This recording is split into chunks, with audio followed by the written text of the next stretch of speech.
સુરત શહેરના ભેસ્તાન વિસ્તારમાં એસઓજીએ રેડ પાડીને યોગ્ય ડિગ્રી વગર દવાખાનો ખોલી લોકોની જિંદગી સાથે ચેડા કરતા બોગસ ડોક્ટર તોફિકને ઝડપી પાડી. સુરત પોલીસ કમિશનરના આદેશથી સમગ્ર સુરત શહેરમાં કોઈ પણ જાતની ડોક્ટરની ડિગ્રી વગર અથવા બનાવટી ડિગ્રીને આધારે ક્લિનિક દવાખાનો ખોલી લોકોની જિંદગી સાથે ચેડા કરતા નકલી ડોક્ટરોને શોધી કાઢી આવા ક્લિનિકોને દવાખાના પર રેડ પાડવા માટે સૂચના આપેલ, જેથી એસઓજીના ડીસીપીના માર્ગદર્શન હેઠળ એસઓજીના અધિકારીના ટીમના માણસો ડિગ્રી વગરના ડોક્ટર બની ક્લિનિક ચલાવતા ઇસમોને શોધી કાઢવા માટે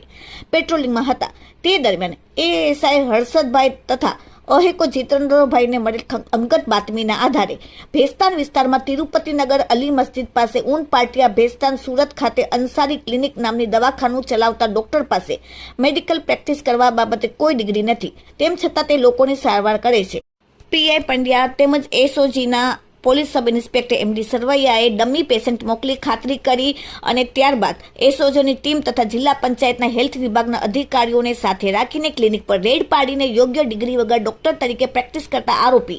તોફિક અહેમદ સફીક અહેમદ ઉંમર 33, ધંધો પ્રેક્ટિસ નગર, રહેવાસી તિરુપતિનગર ઊન પાટિયા ભેસ્તાન સુરત અને મૂળ વતન યુપી વાળાને ઝડપી પાડેલ છે. તેમની પૂછપરછ કરતા પોતે ક્લિનિકમાં એલોપેથિક દવાની પ્રેક્ટિસ લાયકાત ધરાવતા ન હોવા છતાં એલોપેથિક ડોક્ટર તરીકેની પ્રેક્ટિસ કરી બીમાર દર્દીઓને એલોપેથિક દવાઓ આપી સારવાર કરે છે અને પોતાની ક્લિનિકમાં એલોપેથિક સારવારને લગતા સાધનો વસાવી બીમાર દર્દીઓની સારવાર કરતા હોવાનું હકીકત કરતા જણાવેલ, જેથી ગેરકાયદેસર મેડિકલ પ્રેક્ટિસ કરતા હોવાનું જણાવવામાં આવતા દવાખાનામાંથી અલગ અલગ પ્રકારની દવાઓ, ઇન્જેક્શન, સિરપ મળીને કુલ